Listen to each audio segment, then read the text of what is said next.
ঈশ্বর আছেন। ঈশ্বর আছেন বলেই বহু কিছু যা ঘটার কথা থাকে না তা ঘটে যায়, যা হওয়ার কথা ছিল না তা হয়ে যায়।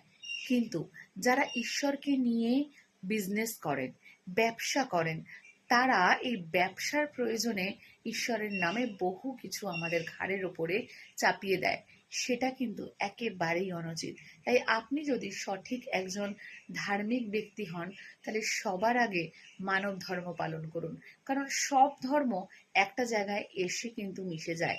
আমাদের প্রথম ধর্ম হলো আমরা মানুষ হিসাবে ধর্ম, বর্ণ, জাতি, দেশ নির্বিশেষে আরেকটি মানুষের পাশে থাকব, আরেকটি মানুষের দুঃখে দুঃখিত হব এবং আরেকটি মানুষের সুখে আমরা সুখী হব।